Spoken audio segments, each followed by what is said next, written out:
Hey there, spooky friends, and welcome to another episode of the Scaryish podcast. Woo. We have a couple more topics for you today. I'm Adam Diaz. That's Robin Grace. Oh, yeah. That's Sup. Sup. We're a podcast that talks about random things, scary-ish things, whether that be horror, like hauntings, ghosts, supernatural stuff, whether that be true crime.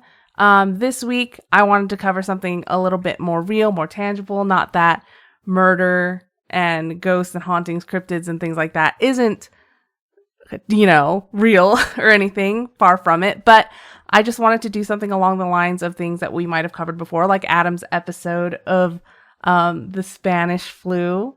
We had that episode, or I should say stretch of episodes. I think we did the Black Plague. Yeah, we did it. We did the Spanish flu. Yeah. This was prior to COVID, so people reach out like, I can't believe you guys covered that. It was a pretty easy, low-hanging fruit topic to take back in the day when you didn't think another one was going to happen.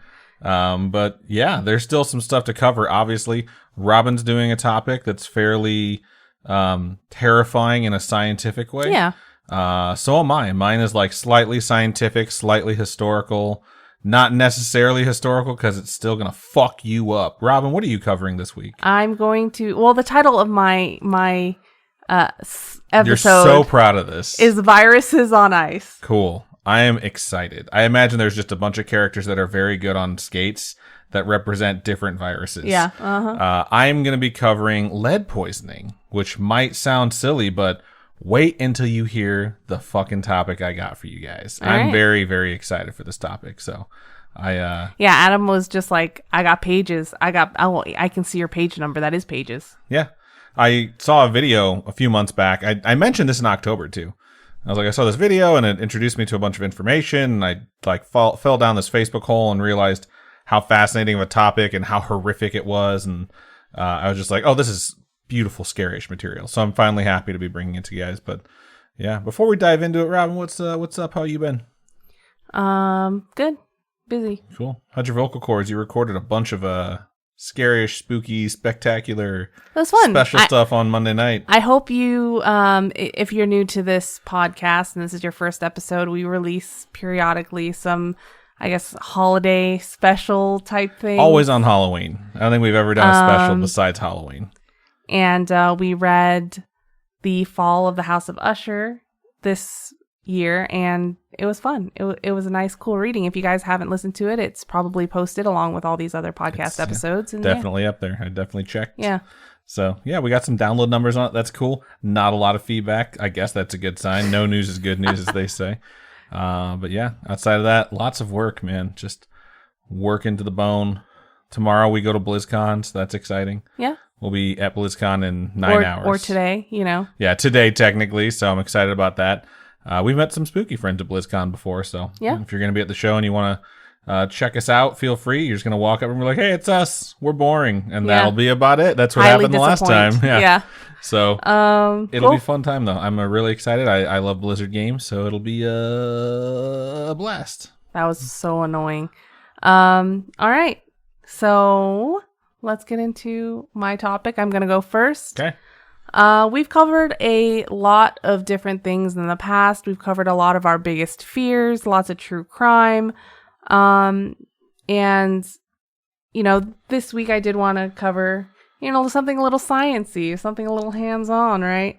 And something that is very, I think, serious right now is the melting of the world's glaciers and permafrost because of the rising temperatures of, our planet. And, there's some people out there like, we're going to get political. No, we're not. It's just a simple fact. Temperatures are going up. The only thing you can argue is whether or not they're going up faster than they should be. Mm-hmm. Like plain and simple, like temperatures rise, temperatures fall globally across thousands of years. That's something that's always happened. We've had lots of ice ages. We're coming out of an ice age, so our temperatures are supposed to be going up. It's not quote unquote global warming anymore, right? It's not just every place in the world getting hot. It's just weather's weird. Climate change is what it's called, to the global warming. Yeah. Because people can't understand the fact that you could have some sort of an environmental effect as a population of 8 billion people that could cause things to not just affect things to get warmer, but winters to get colder Y'all too. remember when it was like 6 billion? Yeah, I do. So that was during our lifetime, right? Yeah. I'm just saying, like, I've never seen a fucking toilet explode until recently from how cold shit has gotten. And that happens now during the winters. Yep. So I've seen fences and mailboxes melt, and that's just fucking crazy. So obviously, stuff's a bit crazy on the tippy top and the bitty bottom of our planet. So it's real. Shit's happening, dogs. Yeah. So with the melting of this really ancient ice, things are starting to be discovered. Things are starting to get uncovered, exposed. And these things may or may not affect us as a species, but there are, concerns out there. And I think it's really interesting, the whole science behind it and the people that are researching all of this stuff. I think it's really fascinating. The first little discovery, and I say little, but it seems like there could be repercussion when it comes to this discovery. And that is of this quote unquote zombie virus that was revived after being frozen in permafrost for like the past 48,000 years. So it's called that because it came back to life, right? The virus itself was dormant from being frozen and it came back to life. It's not like they put it into something to test it. Yeah. That was dead and it brought it back. So the name of this virus is Pandoravirus Yedoma, which is named after... Pandoravirus? Holy shit. Yeah, they had to give it such an Pandora's box. Ominous name. But Adam's right. The reason why it is called a zombie virus is it is a virus that remains dormant since prehistoric times. And it pretty much means it dies, not literally dies, but, it went to sleep in the ice and then comes back to life like a zombie. It doesn't actually eat brains or people or things like that. It doesn't, it's not like a parasite that kind of takes over its host or anything. It's, like Adam said, it comes back to life. And that's what these viruses did, is that they were frozen for so long. And then as soon as they thawed, they're just right back to doing whatever it is these viruses do. Have you heard what the method is to de-thaw them and get them active again? No. It's you have to leave them at room temperature, and then you play that song by Evanescence where it's like, wake me up! And then eventually the ice is just like, wake me up inside. And then it comes back. Anyway... That I thought you were going to go along with that joke a little bit more. Okay. Just that article that I read about this zombie virus led me down this little rabbit hole of ice melty horror. There's so much that is in this ancient ice, these frozen areas of our world, that as it's thawing, bad things are going to start to happen. So in the Arctic, there exists what is called permafrost, and this is just a frozen layer of soil beneath the ground. This frozen layer it holds tens of thousands of years of history within it, right? There's no air, it's dark, it's cold, so everything that's within it is just kind of like frozen in time. And this permafrost covers like a fifth of the northern hemisphere that spans over Alaska, Canada, Russia. It's a lot of space. Yeah, it's a lot. As this permafrost melts, there are things that we may not know to exist within it that are going to get released from the ice, into, our world, our soils, and as temperatures in the Arctic rise, according to the internet, it rises 4 times faster than the rate of the entire world. That's scary. Which is scary, which makes the melting of all this permafrost an inevitability. It's going to happen. Right. I read an article written by CNN that stated things like chemicals and radioactive waste that date back to the Cold War in Russia could get released during the thawing of this permafrost that could potentially harm wildlife and kind of damage the balance of the ecosystem. A climate scientist named Kimberly Miner from NASA's Jet Propulsion Lab, which is actually located in Pasadena out here, stated that there are a good number of concerns with the thawing of this permafrost, and it shows how important it is to kind of keep as much of it frozen for as long as possible. And it's like you never know what materials were dumped by different countries in these Arctic land masses. I mean, it could be dumped by the US, it could be dumped by Russia, it could be dumped by any country, right?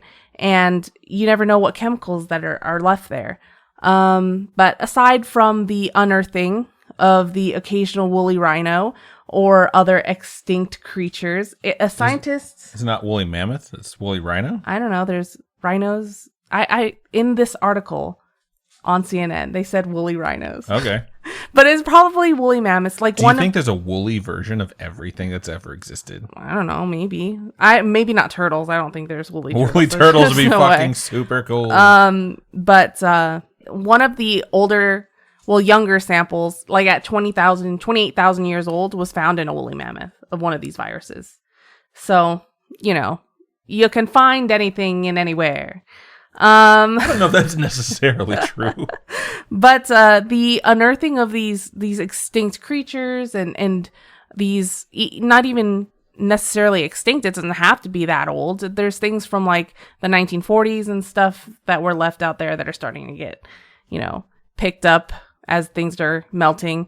But scientists are also finding the microscopic entities being freed from their ice prisons. So not just these bigger creatures, but things we can't necessarily see with the naked eye. This professor named Jean-Michel Claverie, he's from France. Don't know how to say his name. It's definitely Jean-Michel. I can say that. Jean-Michel. That actually might be more accurate. Jean-Michel. Okay. The only name I can say is Charles Leclerc. I hate you so much. But, so this guy is a professor of medicine and genomics at a university in Marseille, France. And he tested some earth samples that he took from Siberian permafrost in search of some potentially infectious zombie viruses. And again, they're not like the Resident Evil variety or the 28 Days Later variety. It is, like Adam said, just these viruses that were frozen that immediately just come back to life as soon as they're thawed. And this professor is best known for studying what is known as giant viruses, since he discovered them in 2003. So what is that? So there's nothing special about this name or categorization. It's just bigger than the usual virus. And this zombie virus, this 48,000-year-old zombie virus, is one of these giant viruses that you can see them better under a microscope because they're huge. Like, to scale, it's bigger, but like, you still would not be able to see it. Yeah. Okay. It still requires a microscope to see it. What inspired his work on these frozen viruses was when in 2012, a team of Russian scientists were able to revive a wildflower from a 30,000-year-old seed that they had found in a squirrel's burrow. Wow. I will say, dude, like, the world's a delicate ecosystem, so to reintroduce something that hasn't been around for 30,000 years could mess up. Okay, so I saw this documentary once called The Simpsons, okay? Okay. And Bart brought his frog to Australia and then turned it loose, and it, like, destroyed their ecosystem by the end of the episode. So just saying, don't do what Bart did. Okay, well, scientists have been bringing back like ancient microscopic animals ever since. So that's a thing scientists tend to do. It's just a bad idea. That's all I'm saying. So in 2014, Jean-Michel, he revives this virus found within the permafrost. He literally was able to make it just as infectious as it was when it went in. Why though, man? Jean-Michel, why would you do this? So this thing that he found was only infectious to single-celled amoebas. So that's where it starts, Robin. So not people just yet. Then this February, he publishes more research in a journal of viruses, which is a horrifying thing. Apparently, there's a journal just dedicated to viruses. But in his research, he shows several strains of ancient viruses from multiple samples that shows, this infection potential in amoebas. And I'm sure you guys are all sitting there wondering, like, why does a virus from tens of thousands of years ago infecting amoebas today, why would it be a concern? It is a sign that there could potentially be larger problems down the line because, like Adam said, right now it starts with amoebas. But if these viruses can be revived after a thaw and still infect these amoebas, imagine if there happens to be a virus that thaws that's capable of infecting animals or creatures that can then transfer it to humans or stuff like that. It's absolutely terrifying. The idea that because this permafrost, this ice out there, these glaciers are melting, could introduce like a whole new layer of... See, the thing about it is it's not just feasible or plausible or possible. When you see something like this, it's like confirmed. It's just a matter of whether or not something like that will thaw, because it's clear that a zombie virus that does thaw is still capable of infecting an organism right now, which is horrifying because we'd likely have zero defense against it unless it shares some sort of common ancestry with something we've already experienced. Right.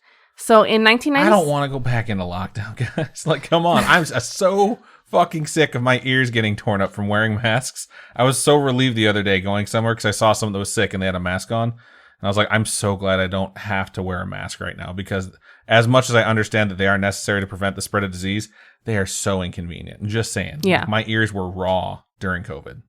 Dirty. Thanks. In 1997, the body of a woman was exhumed from permafrost in a village on the Seaward Peninsula of Alaska. What they found was a strain of influenza that was responsible for the 1918 pandemic, which Adam has covered, the Spanish flu. So this body that was, frozen was exhumed and still has evidence of this virus. It's just terrifying. Virus of the Spanish flu is still in this over 100 frozen years body. Ago. In 2003, bacteria was revived from samples that were taken from the bottom of an ice core drilled into an ice cap on the Qinghai Tibetan Plateau. And the depth that core was taken, that ice was more than 750,000 years old. In 2012, scientists found a woman buried in Siberia, and she'd been frozen there for 300 years. And it was found that her body contained the genetic signatures for a virus that causes smallpox. And I don't know if you've ever heard of smallpox. I'm sure most of you that are a part of our generation and older know what smallpox are. I don't know if Gen Z people know what smallpox is. I would imagine everyone has heard of smallpox. It's something that we supposedly eradicated, but that's just a matter of whether or not people get vaccinated against it. The last naturally occurring case of smallpox that was diagnosed was in October of 1977. That's a long ass time ago. And imagine if that made a comeback. No, I don't want to imagine. I don't want to imagine. I don't want to imagine it either. It has a murder average of 30%. A murder average? Is that what its technical term is? Yeah, that's the technical term. No, it kills 30% of its, people that get sick. Majority of it being children, which is awful. And that's according to Britannica, the fancy encyclopedia. I don't know if anybody... Okay. It's funny covering a science topic because I feel like no matter what source you cite, someone will be like, yeah, that's if you want to believe what they want you to believe. So... I don't know if you remember Britannicas. Yeah, Encyclopedia Britannicas. Encyclopedias. I don't know if they even have encyclopedias in classrooms anymore. I don't think they need them. People just look everything up on the computer these days. I don't think it hurts to teach kids how to look up stuff in books. Yeah. Back in the day, we didn't have Google. It took a while for us to get Ask Jeeves.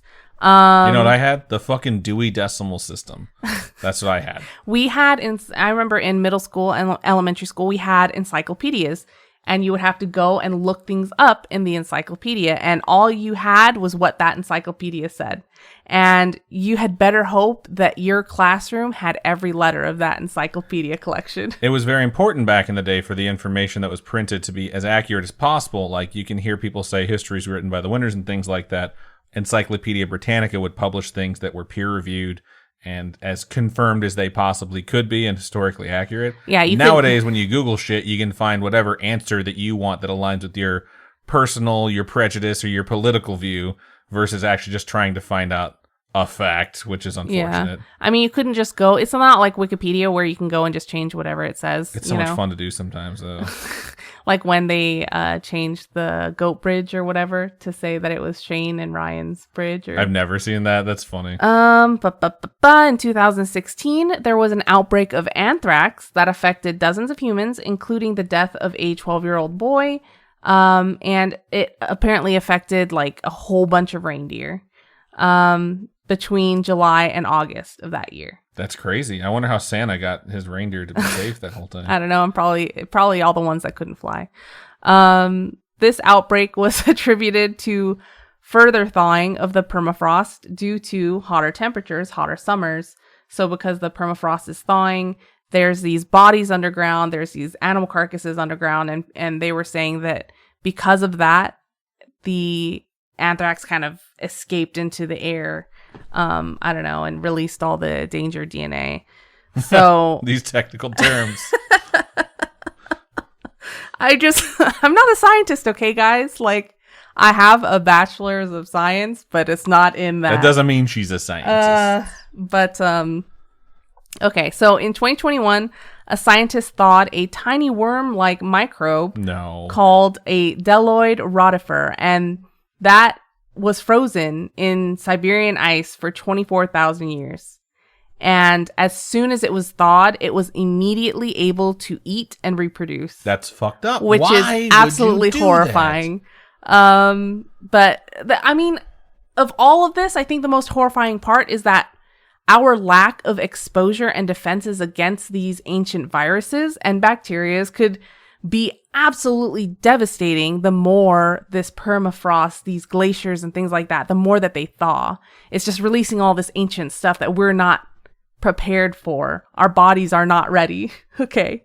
And scientists are emphasizing the importance of the situation and how important it is to work on being proactive and trying to keep this ice as frozen as possible. And you know, our immune systems are not prepared to battle these potential viruses. We don't have enough information on how infectious these frozen viruses could be once they thaw, or how easily we would be exposed to all of them. And it's possible that an ancient virus comes across a host like a bug or microbe, an animal, and then that evolves and changes and spreads, and then we eventually, you know, get infected. There was a simulation published in the journal PLOS of Computational Biology, and it stated that simulations have shown that 1% of simulated releases of even one dormant pathogen can cause major environmental damage and loss of host organisms around the world. And that's just fancy speak for saying it could kill a lot of things. Yeah. So it's kind of scary, the idea that any of this could happen. In 2022, Jean-Michel, sorry, you remember him, right? The French dude. Of course. He and a team of scientists sampled soil and lake sediment from a freshwater lake in Canada within the Arctic Circle. And they determined, using computer models, because why not? We have all this technology now, right? That the risk of viruses swapping hosts is higher in locations closer to where there are larger amounts of glacial meltwater in the lake. So if you're close to an area that has these glaciers melting and the water from those glaciers is entering your little water source, it's more likely that those viruses coming in will find a host that can then swap to a different host. Like, it's more compatible. Gotcha. So it's kind of scary. It's like a bat to a human, maybe. I mean, it's a solid example. Yeah. So the risk grows as these glaciers continue to melt. But none of this, I mean, not all of this is just something out of science fiction. A lot of this is being proven by science, research, things like that. And that's kind of the point of science fiction writing, at least good science fiction, is the thing that you propose needs to seem far-fetched, yet inevitable. Where you read it and you're like, wow, wouldn't this be crazy? And the more you read a science fiction piece, you realize, oh man, this seems like something that has to happen. And that's why people look back at early science fiction writers and state, oh man, they predicted all these things. Like, no, they just noticed the pattern that the world was on and just assumed like, oh, this guy thought we'd have communicators where we could just talk to our wrists. Like, yeah, everyone has fucking Apple Watches now. You know, yeah. It was just a natural progression of technology. But I mean, science fiction predicting, hey, once the ice caps melt, the things contained within that water might not be something we've seen before, because that happens all the fucking time. Contaminated water is part of my topic, and it's not about something that's frozen. It's about something that currently exists. So it's like, that is completely feasible, and at the same time, absolutely terrifying. Makes me scared of water. Not me. I've had like 15 glasses today. I've been a thirsty boy. Oh my God, I don't think I've had water today. That's not shocking at all. You never drink water. This is your daily reminder. Anyone who's listening to this episode, if you haven't had a glass of water as you're listening to this, please have a glass of water. It affects your entire body. Just drink some water. All right. Preferably glacial water, because it's nice and cold. It's from a glacier in Alaska. It was blessed by an Eskimo medicine man. Oh my God. I love that movie. It's so good. Oh my gosh. I'm sure there are people out there that are like, I don't know what you're talking about. It's the Water Boy with It's Adam the Water Sandler. Boy. The It's water just glows so good. blue. That's all you need to know. Anyway, that is my topic. The melting of the ice caps and the introduction of viruses from those. Or viruses on ice. Yeah, viruses on ice. Good stuff. Very scary. Thank you. Good stuff. Science scary. Which is a good kind of scary. We haven't dabbled into that in a while. So science is scary. Yeah, for sure. All right, so before we get into my topic, we're going to take a quick commercial break. Cool.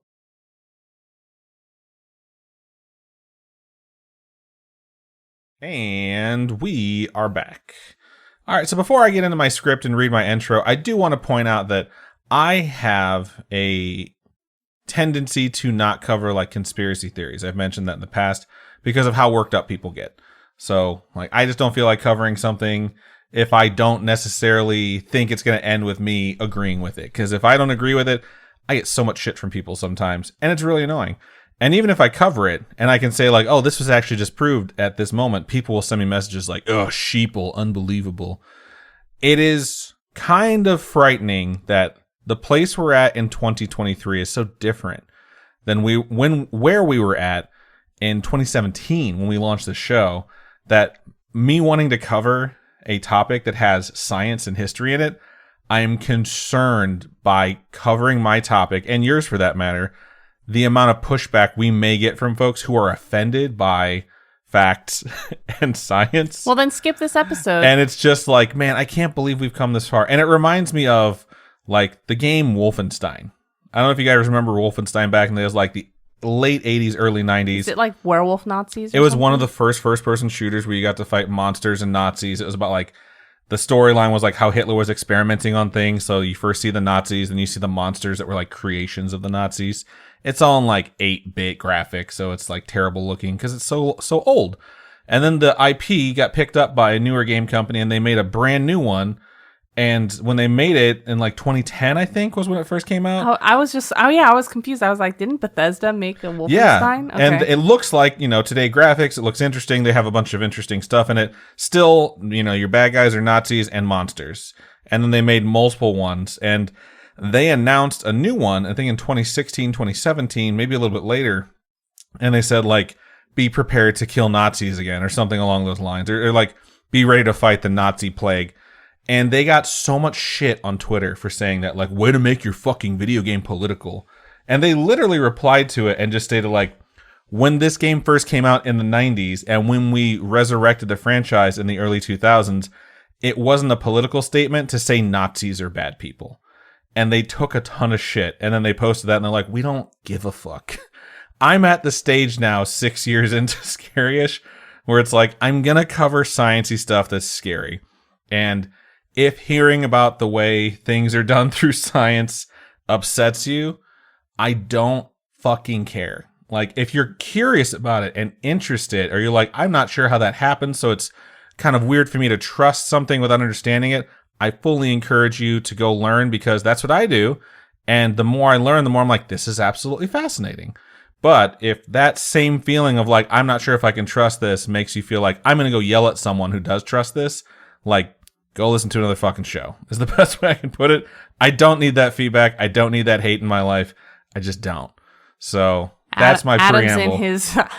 Adam's in his I don't give a heck era. I just like, come on, guys, like, be fucking grown-ups about this. I'm about to cover lead poisoning, and I'm worried about how controversial it can be to people who are like, I eat lead for breakfast. I don't give a shit if it poisons me.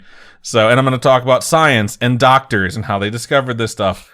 And it's like, I do not want to catch any shit for this. And if I do, insta fucking block. Okay. So just putting that out there. Thank you for listening to the preamble. I'm going to go ahead and get into my script now. So this week, I really, really wanted to cover this topic because it's been stuck in my brain since I fell down this Facebook hole and learned all this new shit. And I'm really excited to share stuff with you guys that I learned.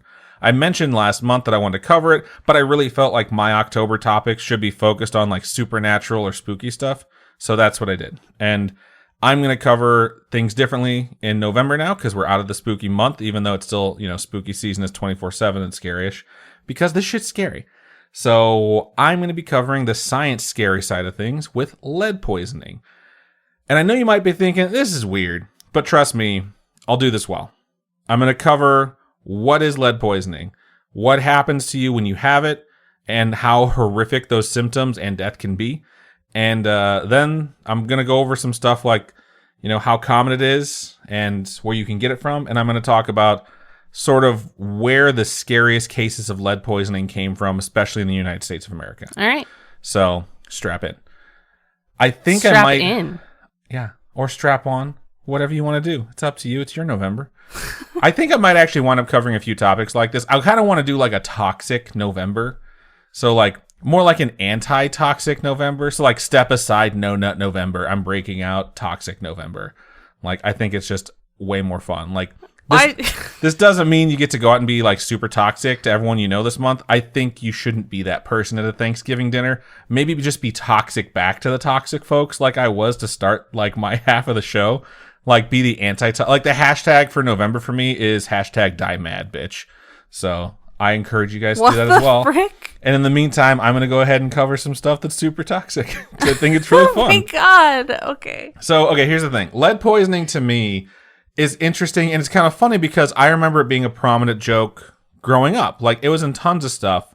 Like, the best example I can give is if you've ever seen the movie Tommy Boy. Okay. The beginning of the movie, he's acting stupid. They went cow tipping. They got covered in mud. They're at the gas station. They're rinsing themselves off. And he's, like, singing. And Rob Lowe's character, which is, Chris Farley's soon-to-be stepbrother, asks him, like, you ate a lot of lead paint chips as a kid, didn't you? And he laughs. He's like, why? And, like, that was something that I knew as a kid growing up. That meant you were dumb, basically. It meant you were stupid. I didn't really get it as a kid. Like, I knew, like, you don't eat paint. Like, who the fuck would eat paint? But why? Like, the idea of lead paint chips in my head never really clicked until I got older. Because lead is something that can absolutely fuck you up. Yep. And as an adult, it'll fuck you up bad. As a kid, it'll fuck you up even worse, which is why that joke is you ate them as a kid. Not just you ate them, but you ate them as a kid. So let's start out with what happens if you get lead poisoning. Because although I've heard it, I never really knew what would happen if it, was me that got it. So lead poisoning in adults. It causes, just basic normal things to happen like high blood pressure. But it's like, what doesn't cause high blood pressure nowadays? Like my blood pressure went up when I did my intro. So it also causes like kidney issues, reproductive health issues, headaches, stomach cramps, constipation, diarrhea. How can something cause both constipation and diarrhea? That seems just like... I have all these things. Okay, maybe you need to get tested. Muscle and joint pain, trouble sleeping, fatigue, irritability, loss of sex drive. She didn't check that one. Difficulties with memory or concentration. Did you hear that last one? Difficulties with memory or concentration. Check. Depression. Check. Numbness in feet and legs. Check. That's what I sit on them. Personality changes. That's a lot of shit for lead poisoning. I got lead poisoning. So, and like this base level of lead poisoning, aside from having these symptoms, they don't really present as a person looking sick. And most individuals who wind up having lead poisoning diagnosed state that they didn't feel sick, that the symptoms that they did have were intermittent.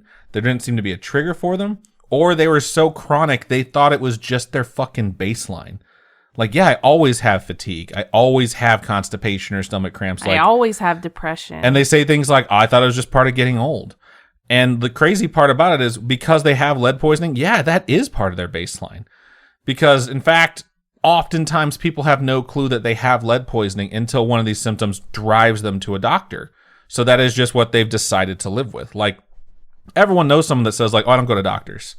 And if you're one of those people and you're suffering from lead poisoning, your health is just going to continuously deteriorate. And if you're still being exposed to whatever caused the lead poisoning, it's going to get worse and worse. Lots of accounts I found online came from people stating, I didn't know I had lead poisoning until I started having those quote unquote reproductive health issues that I mentioned vaguely, like 5 minutes ago. This is it just seems like it could be related to a person. Like the lead poisoning is that toxic person in your life and you should stop exposing yourself to that toxic person. Do you think like the person themselves is what's causing you to be poisoning? Sick? Man, if that was true, you want to cut that person out of your life entirely. So I'm going to go back to this thing, though. The reproductive health issues that typically drive people to doctors that make them realize after some testing, fuck, I have lead poisoning. You specifically go to a specialist for making babies. You say, hey, check out my junk, check out their junk. Let's make sure everything's working. Bro, okay. And then tests come back and, they say, hey, you have reduced sperm count. Hey, you have irregular sperm that might, prevent pregnancy or cause miscarriages. And for women, stuff can come back like, hey, this is why you're experiencing miscarriages. Multiple miscarriages. Maybe this is why you experienced a premature birth. This is all very triggering. We should have put a trigger warning. This is why you experienced a stillbirth, because these are all side effects of lead poisoning. Like this is stuff that happens and that, other things like all the other things I listed, kidney issues, muscle joint pain, constipation, people live with that shit, but you start to take things a lot more seriously about your health when you're trying to reproduce. And lead poisoning has like dire side effects to folks who are trying to reproduce, especially pregnant women. It has dire side effects on kids that are being developed. Like when you're in the womb, even if you have a successful pregnancy, your kid's development can absolutely still be stunted and in some cases be detrimental to them for the rest of their life based off of lead poisoning. Like that's me talking about adults in pregnancy. Like if you want to talk about a kid who was born healthy that has lead poisoning, it does get worse. So if you don't like hearing symptoms in kids, trigger warning, go ahead and skip ahead by like 5 minutes. Like the kids wind up having behavioral problems. They have learning difficulties and they're not able to learn and process things properly. They have stunted growth. They're not growing properly as a child should grow. Kids get big really, really fast. You hear that all the time. Like, look at how big you've gotten. Sometimes kids that have lead poisoning, most times kids that have lead poisoning don't grow properly. They have hearing problems, essentially because their body is developing all these things when they're still a child. They're not developing properly or they're just not developing at all. A lot of times it's associated with hyperactivity. It is absolutely associated with lower IQ because they can't process things mentally. They also have cramps. They have headaches. They have vomiting. They have anemia. There's all these things associated with children having aside from the things that adults have, they have additional problems. And as they develop with lead poisoning and continued exposure to lead, they are more likely to develop some form of criminal delinquency. The rates during the times that lead exposure was very high in children, especially in the United States, saw one of the biggest drops in IQs in the entire population and a major, major spike in crime in the exposed areas. So that's sort of the reason that the Tommy Boy joke is there, where it's like you ate a lot of lead paint chips as a kid because he's saying that he's dumb and he didn't develop properly. And that's where that joke comes from because it's sort of topical in the late 80s, early 90s. Because people had really started to understand, like, fuck, lead is really, really bad for you, and it's horrible for kids. There's this old PSA that I found online of a kid that has, like, imagine if you, like, spilled some salt on the counter, and you just took your finger, the tip of your finger, and you touched the salt, and you picked it back up, and you turned your hand up like, so you could see how much stuck to your fingers. That much lead is toxic to a child. Wow. Like, that's how fucking bad lead is for you. It is horrible. If you have high exposure and prolonged exposure for both adults and children, it can lead to seizures, coma, and even death. Wow. It's much more common in children for these prolonged exposures or high exposures to have those three symptoms happen. And it doesn't have to just be eating it, right? No. It can be touching your skin. The shit I'm going to get into is fucking wild. For not only how bad it is for you, but how exposed people were and how little people fucking cared. So let's say you get lead poisoning, though, and you don't die. Let's say you get lead poisoning, you go to the doctor, you find out where you got the lead poisoning from, you stop the exposure. Here's the other thing. There's no antidote for lead poisoning. There is a treatment to extreme exposure in an attempt to prevent your death or serious side effects, but lead is stored directly in your fucking bones, and it doesn't go away. There are ways that you can try and draw it out of your body, but like, let's say Magneto was real. We've all seen him like rip the iron out of someone's blood in X2, which was a fucking awesome scene. Lead is inert. It does not have magnetic properties. Even he wouldn't be able to do that. Just saying. The treatment, if you have severe lead poisoning, is called chelation therapy, which I've heard of before. Essentially, you take a ton of pills for like 3 weeks, and hopefully the things that you're ingesting, the lead binds to, and then you can just sort of pee it out. The thing is that the stuff that they have you take for those 3 weeks, it makes all the metals in your body bind to it. Oof. So, like, everything you're supposed to have in your body, like iron, those levels critically drop. So you have to keep ingesting other things to make sure that your levels of the stuff you're supposed to have are okay. And even after all that's done, they can only do that for you so many times before basically the lead is just settled into your system. In a lot of cases, by the time folks find out they have lead poisoning, they're just like, you're stuck with it. Like the symptoms that you have, you're going to have to stick with these and we can treat the symptoms, but we're not going to be able to treat the cause because it's just sort of going to be there.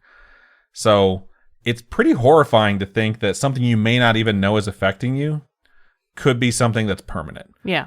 And it's really scary to know that it's not that uncommon. 1 million people a year die of lead poisoning in present day. That's a lot. It's fucking nuts. Like, and obviously it happens a lot more in third world countries because a lot of the industrialized nations and first world countries have regulations against having lead exposure. Yeah.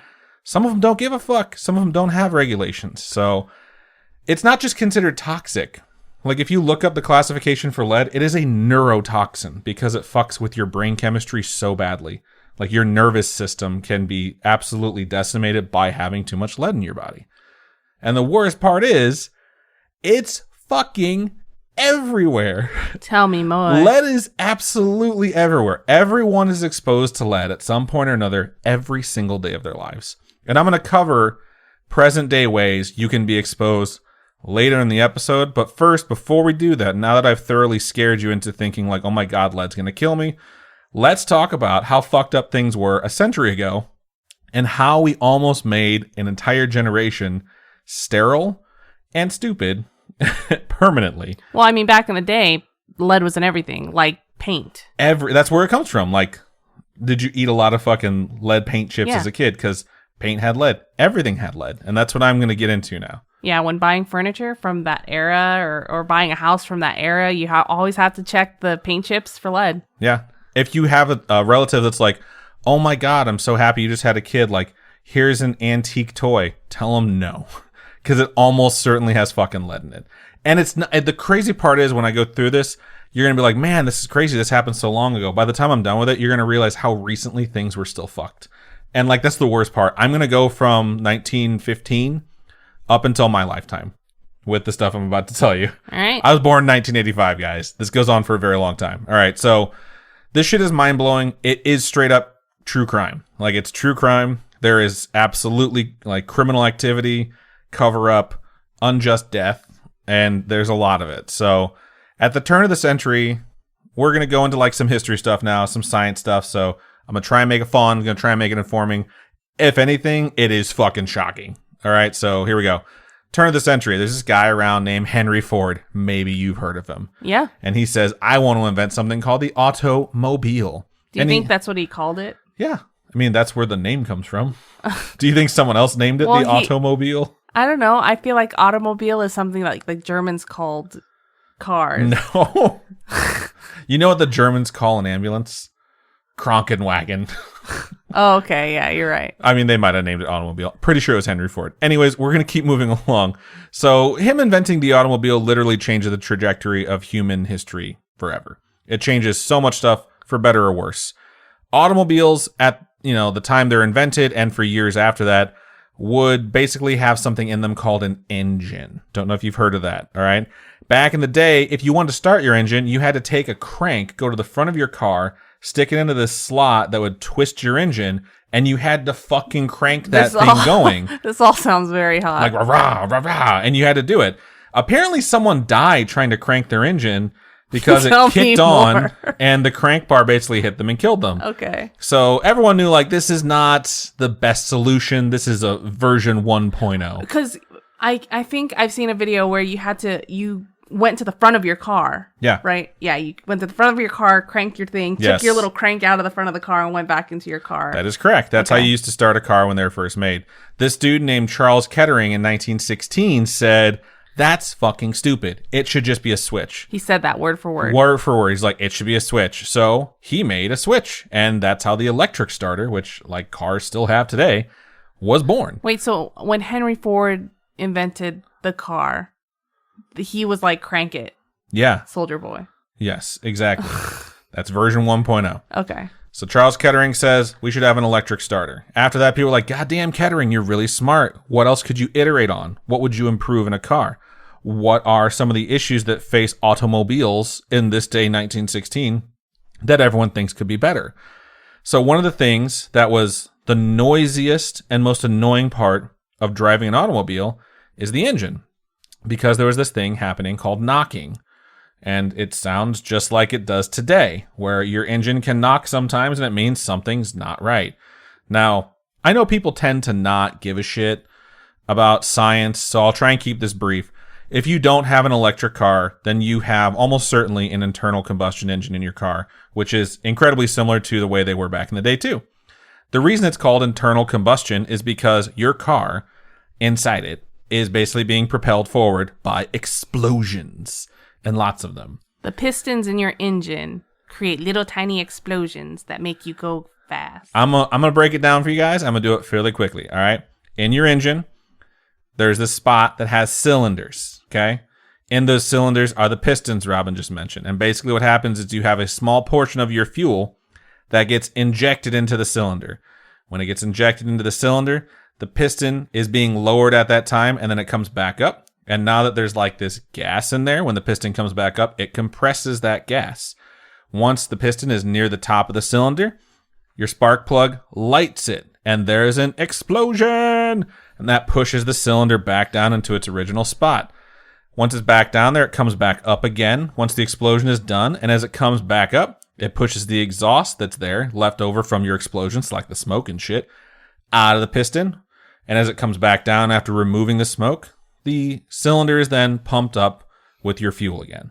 That is the whole cycle of what happens in your piston and why your car moves forward. Nice. It's literally called a 4-stroke engine. I'm not just saying that to make it sexy. Those strokes are spray into me, smash it down, blow it up, empty me out. Those are the 4 strokes of the 4-stroke engine.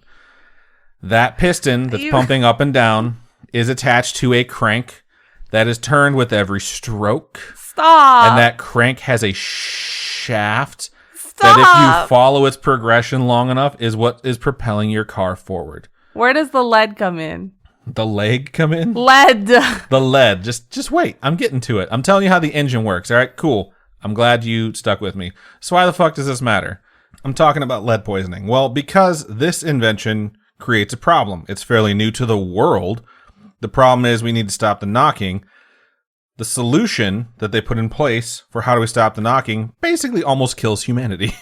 So the pistons should theoretically all run rhythmically around the same time, each one. If one of the explosions happening isn't happening at the optimal time, it's called a misfire, and it throws your engine off, and because of that, you lose power and it creates a noise. That noise is called knocking. It happens in present day engines. If you're having a misfire, they have to check your engine and figure out what's causing this to happen. Back in the day, what was causing it to happen was the fuel. The fuel was not the proper composition for the engine to basically light properly. Oh my God. That's why all our gas pumps say freaking unleaded. You skipped to the end of my script. Shut up. So what happens is Kettering, he makes the switch, the electrical switch, and everyone's like, that's great. Can someone fix the fucking knocking? It's really loud. Everyone hates it, and it happens all the time on everyone's cars. So Kettering goes and finds this guy named Thomas Midgley, and he says, hey, dude, help me fix this. You know stuff about fuels and mixing fuels with other stuff. If it's the fuel, we need to have a more reliable fuel. So Midgley starts experimenting with a bunch of shit. And he's like, okay, I got this gasoline. It's a different composition than the gasoline we know today, but it's still pretty similar. It's a byproduct of petroleum. One thing that he adds winds up reducing the knocking, but not eliminating it. And while it's an improvement, Kettering tells Midgley, this stuff stinks to high heaven. We need to have something that doesn't smell so bad. Find something else that works better. Midgley goes back to the drawing board. He literally tries hundreds of additives to gasoline to try and figure out something that will stop the knocking. And he does. He finds something. It's called ethanol, also known as ethyl alcohol. He adds it to the gasoline. It stops knocking. Midgley's like, fuck yes, this shit is brilliant, end quote. Then he goes to patent it because he's like, I'm going to be filthy fucking rich because I just figured out how to stop engine knocking. And he gets turned down. Ethyl alcohol cannot be patented. It's extremely common. Ethyl alcohol is what was then and is still today the alcohol you drink in wine and spirits and beer. Okay. It's something lots of people know how to make. And guess what? It's 1920 when he discovers this, that adding ethyl alcohol to gasoline will stop the knocking at the time. And you know what 1920 means? As of like January 17th in 1920, Prohibition just started. Which means that all those places that were producing spirits, they are officially unable to sell them as drinks for people. Which also means that if they decide that they're going to do ethyl alcohol as their fuel additive, and they can't patent it, and it's readily available, and people are trying to sell it at a very low cost, there's no way they're going to make any money. So what happens is they basically get told, go back to the drawing board. It's not going to work. Well, there's no way for us to make money, so keep trying.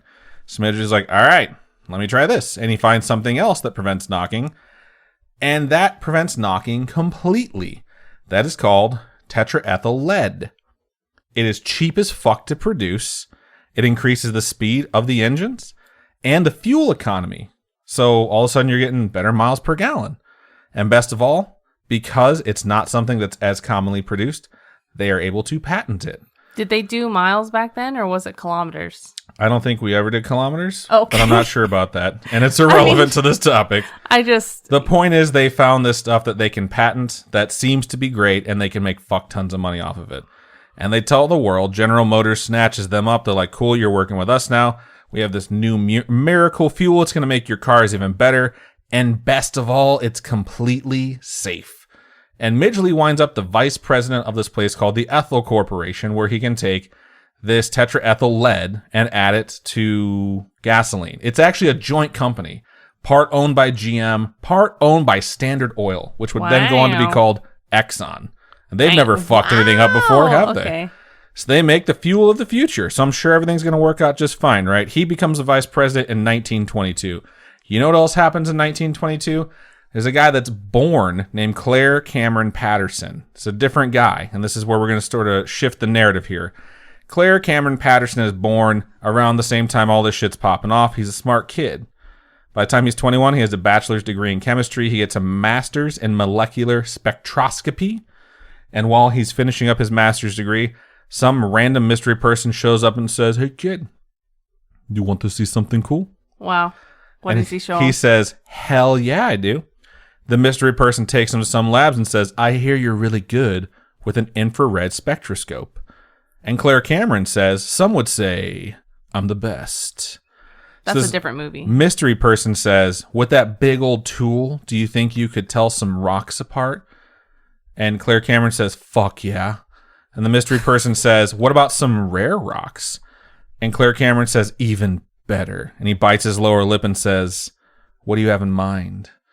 And the mystery person says, I need you to look at these rocks and separate the good shit from the mediocre shit. And Claire Cameron does. What he's separating is uranium.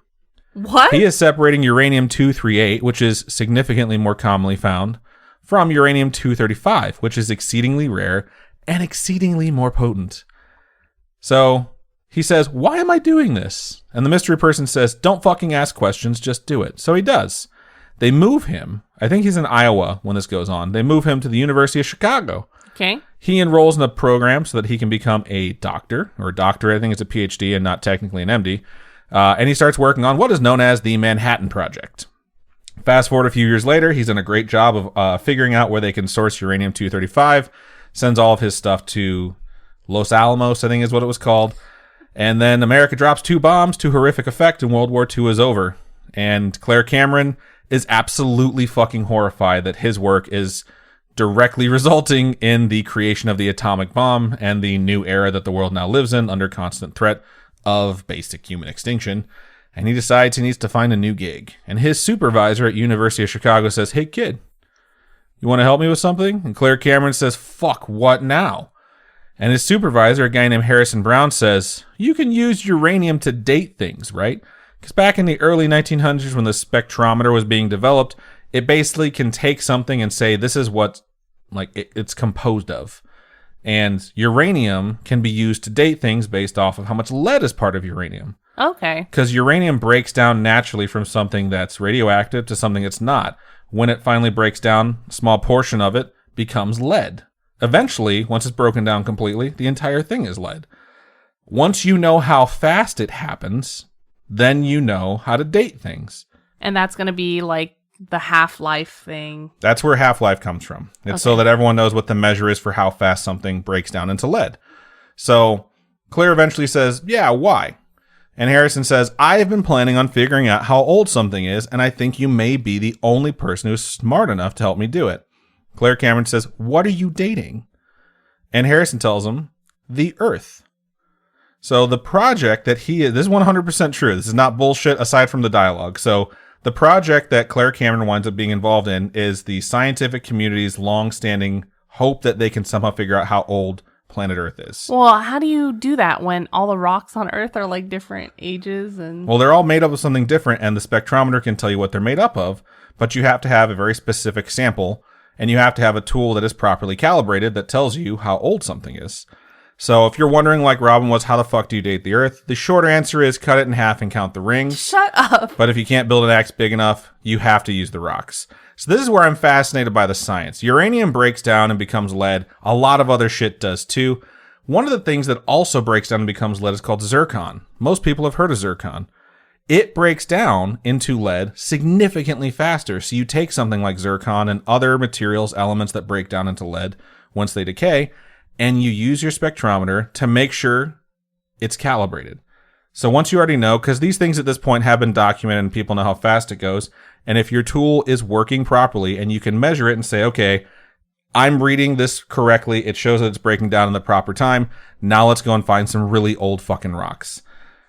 So I like to say that all the time. Here's the thing about this, though. They go and they start finding this stuff, and they're not like digging deep to find old rocks. They're looking for specific elements that they can find on the surface of the planet. And the only thing they have to account for is how naturally occurring lead is in the environment, because you can't associate naturally occurring lead with lead as a byproduct of decaying. Okay. So they have this giant team of geniuses. I could try and figure out what is happening here science-wise, but we're not scientists. I'm just trying to let you guys know in a way that you can understand it based off of how I understand it. And they say, let's start measuring shit. And they do. And they want to make sure everything's spot on, so they calibrate all their equipment as best they can. And as they start measuring things, they're like, what the fuck? The ratio of this element is off. There's too much lead. This doesn't make sense. It means our equipment must not be working. So they recalibrate it and they make sure everything's fine. They go back out and they're like, God damn it. The ratio is still off. There's something wrong. There's too much lead. And this keeps happening and it keeps happening. So they start taking different samples from different places and they find a very disturbing reality. Lead is in fucking everything now. This is happening in the late 1940s, early 1950s, and they're like, where the fuck is all this lead coming from? It's everywhere. If there's this much lead everywhere, that means it's being put here by a new source that's not natural, and it's also exposing everyone on the fucking planet to unknown amounts of lead that could not just be toxic, it could be fatal.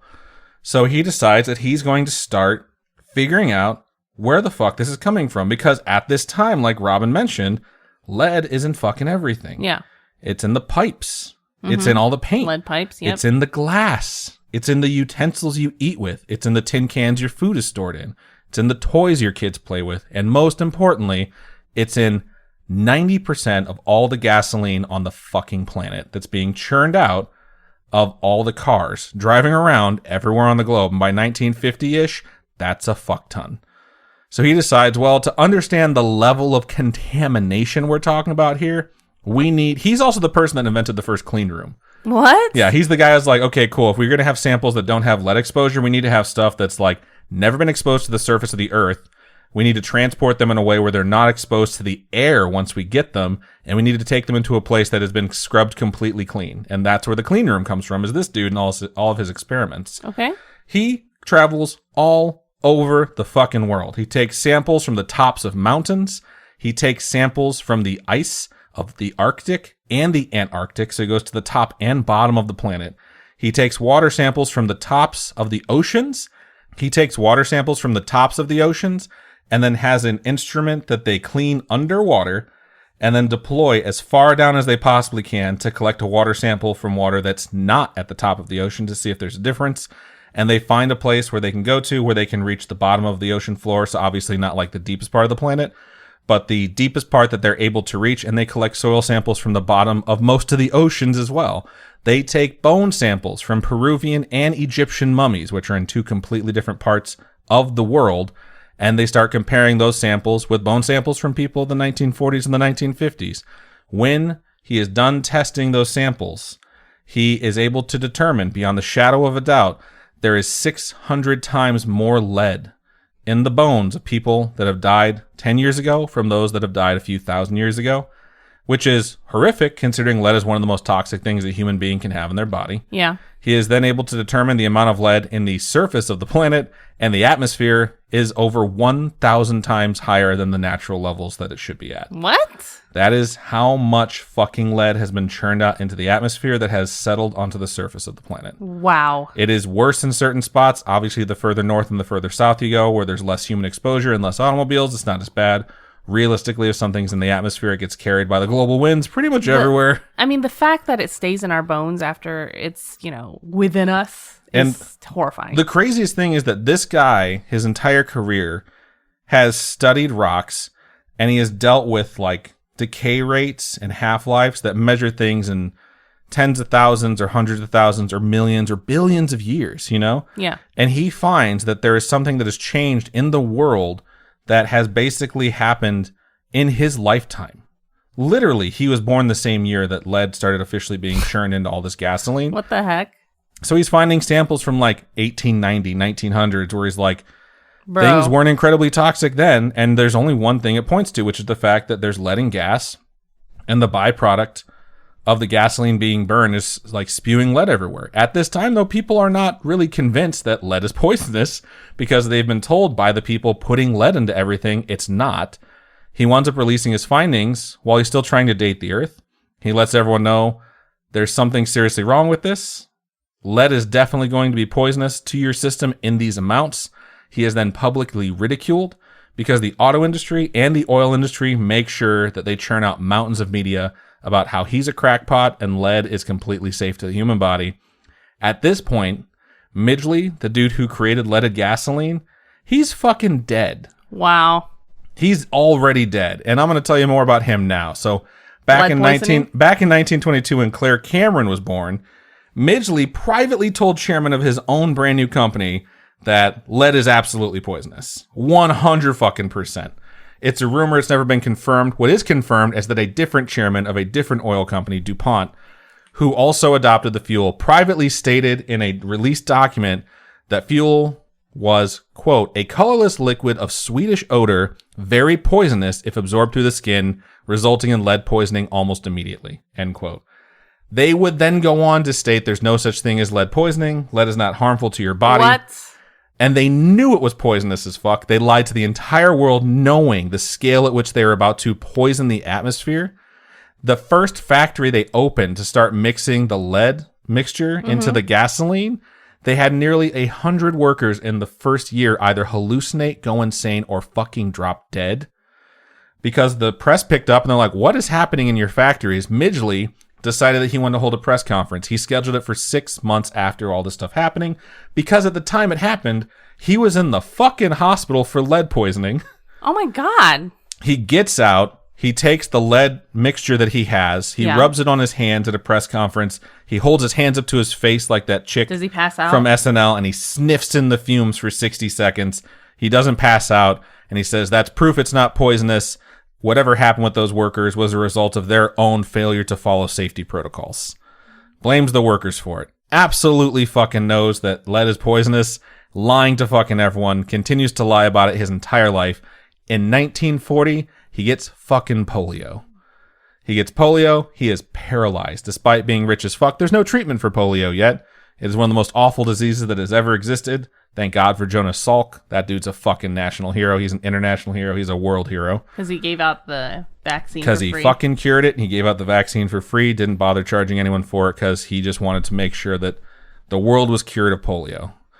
That happens after the fact, which is probably a good thing in this particular case because fuck Midgley. He winds up getting polio, completely paralyzed from the waist down because he's filthy rich. I swear to God, this is true. He got bionic legs. He builds himself an apparatus of pulleys and ropes that he can walk. Oh my gosh. In 1944, he gets caught up in the ropes and pulleys of his own contraption. Oh my gosh. And is strangled to death, and that is how he fucking died. It is 100% true. Oh my gosh. It's just like, mwah, chef's kiss. Fuck you, Midgley, burn in hell. So he knew the whole time lead was poisonous, and he died right around the time the research was starting to come out like, there's too much lead everywhere, guys. The guy that takes over for him is a real fucking cocksucker. He bumps it up. I forgot his name. I decided I didn't want to include him because he's not part of the invention of it. He's just part of the smear campaign against Claire Cameron, who is doing everything he can to let the world know lead is super poisonous. Lead's in everything. We got to fucking stop this. He has a lifelong battle studying the effects of lead poisoning along with the other scientific ventures he's a part of. He never fucking relents. He publishes all of his findings constantly. The scientific community slowly but surely starts to agree with him, even though it's hazardous to their professions, because they might be smeared and buried the way he was. He was just too smart for them to dismiss because he kept submitting stuff they couldn't disprove. They just kept saying oh, it's all bullshit. And they actually created this award. I didn't dig too much into this. They made a scientific award, the oil company and the General Motors company, for best science in the world. Okay. And they gave it to their scientists for stating lead isn't poisonous. And they did this constantly to fuck with this guy, to fuck with Claire Cameron. So they studied the effects. The scientific community started to study the effects of lead poisoning because at this point it's known it's poisonous. In the 50s, 60s, 70s, they're just not sure to what extent it's poisonous. Okay. And they realize the development of children is significantly impacted by the amount of lead they're exposed to. And as they're doing this, they're realizing a lot of the birth defects, the underdeveloped brains, the miscarriages, the stillbirths are from folks that are having significant amounts of lead exposure. And the developmental defects and disorders are starting to be linked to lead. The cognitive abilities that are diminished in children are starting to be linked to lead. And it's all starting to unravel over the course of 30, 40 years. Okay. And everyone's realizing this is something that's very, very common to everyone that's had lead exposure. It wasn't until 1976, 9 years before I was born. 76 is not that long ago, folks, that literally anyone did fucking anything about it.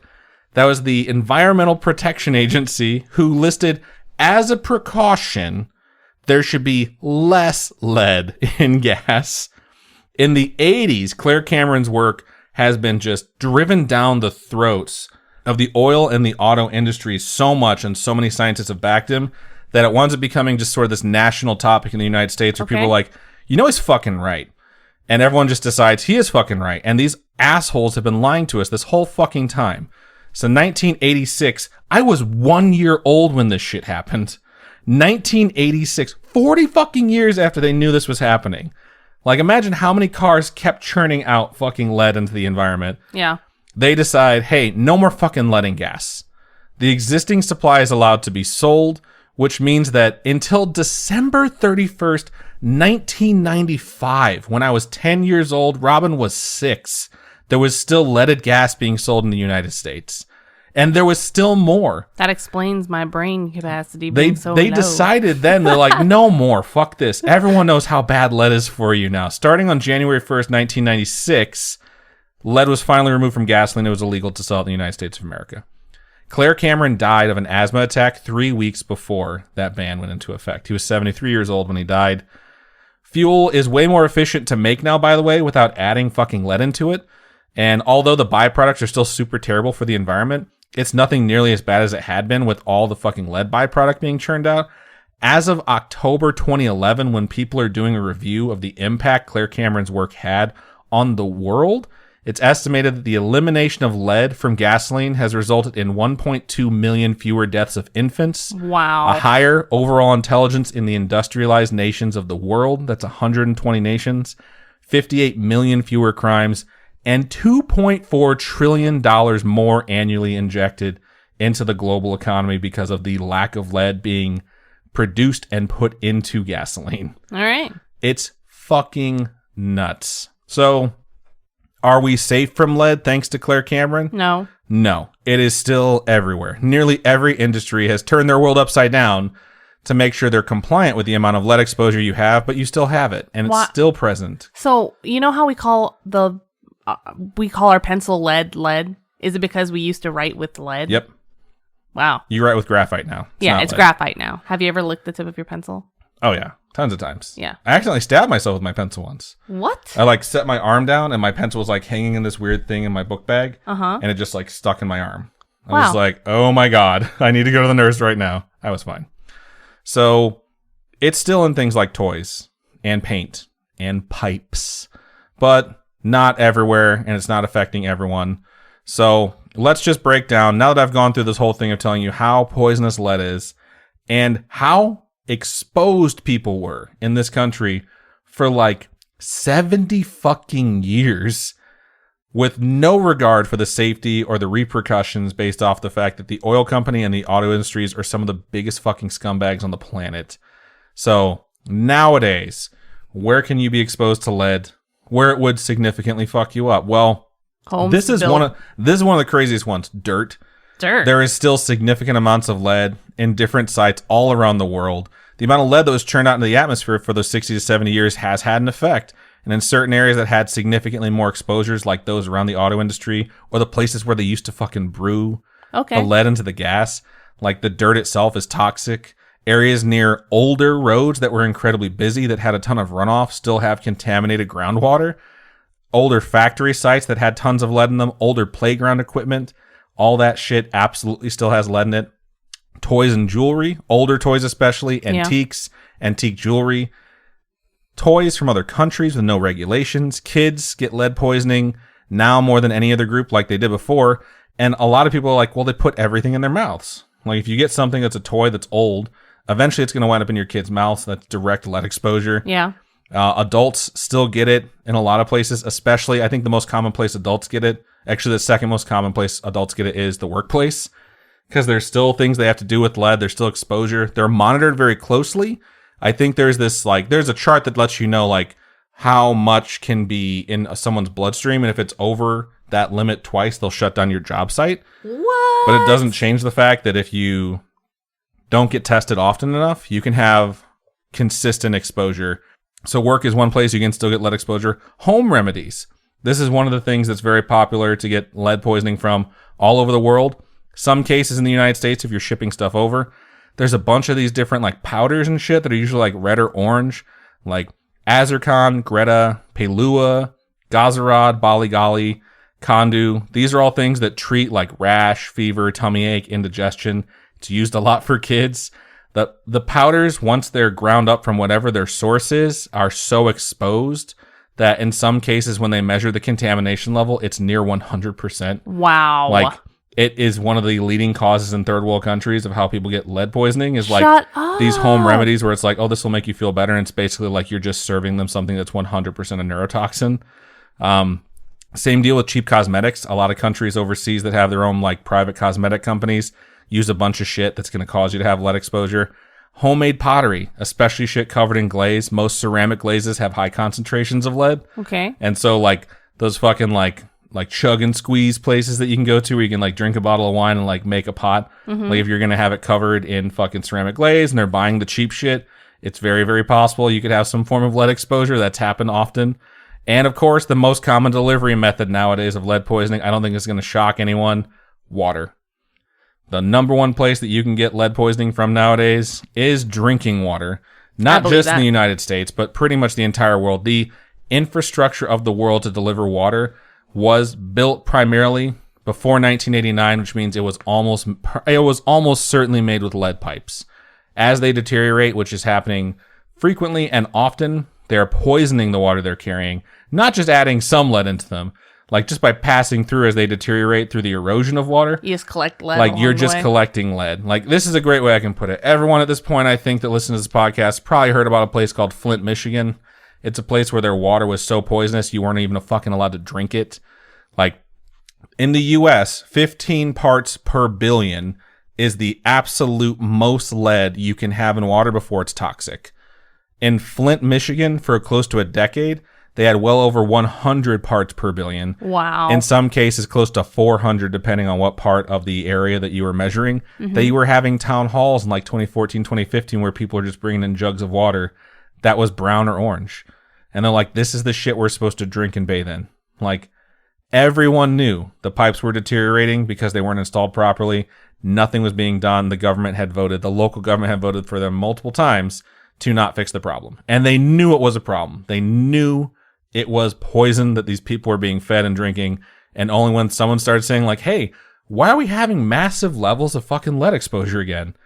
And lead poisoning all over the place. It's because of the fucking water. 1,000%. That is just so shocking and upsetting at the same time, you know? Like, and if you're wondering, like, can that happen in my town? Was your town around before 1989? Did it build its irrigation and its plumbing and everything that delivers you your water before 1989? Because if so, yup.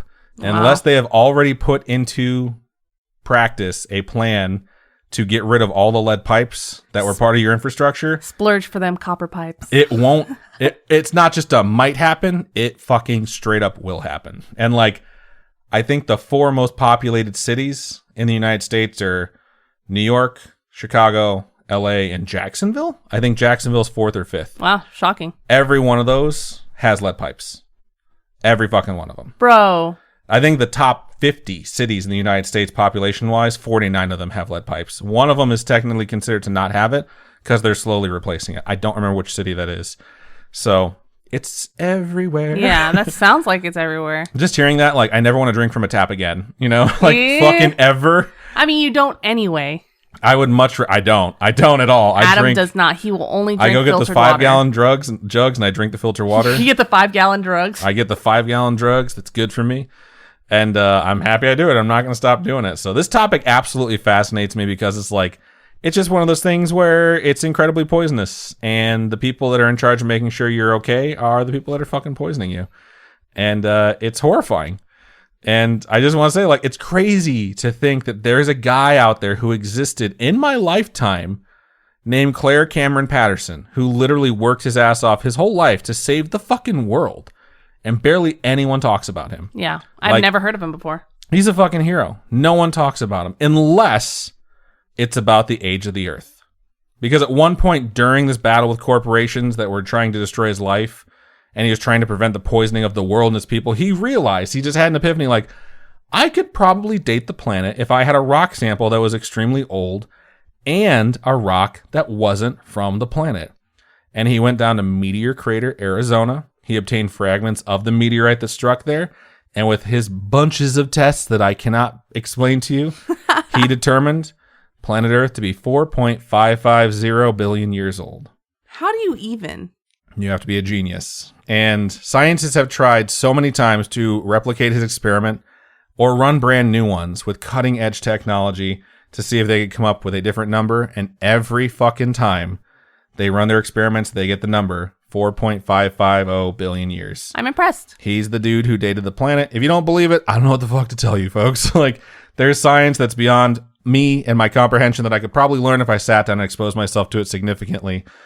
It's just fucking crazy to me that this guy did both of those things. And when he published the finding that stated this is how old the planet is, and the scientific community rallied around him like, he's a genius. Like, what he did is the way to do it, and it's accurate, and we believe him. He had someone knock on his door. He answered it, and that person told him, I am a Christian evangelist, and I just want you to know you're going to hell. Why? Because I'm guessing that person ate a lot of lead paint chips as a kid. So, oh my God. But that's the sort of shit this guy dealt with just by trying to do science and do good things for the world. So that is lead poisoning. And I hope you enjoyed it. That was awful. Like, it's a good topic. Thanks, bro. Fuck but you lead too. poisoning is fucking awful. It's terrifying. It's awful. It absolutely is. So I'll find some other stuff that's maybe not equally as horrifying, but just as toxic, and we'll see if I can work those into a toxic November. Thank you for sitting through an episode of disease and science and fear and disease. So that's everything we have for episode 280. It is 2:30 in the morning, and we both want to go to bed. So if you have anything that you would like to share with us story-wise, can be supernatural, paranormal, spiritual, coincidental, true crime, or extraterrestrial in nature, feel free to email storytime@scaryish.com or go to our website, scaryish.com. Click on Contact Us, fill out that form. It does come directly to us.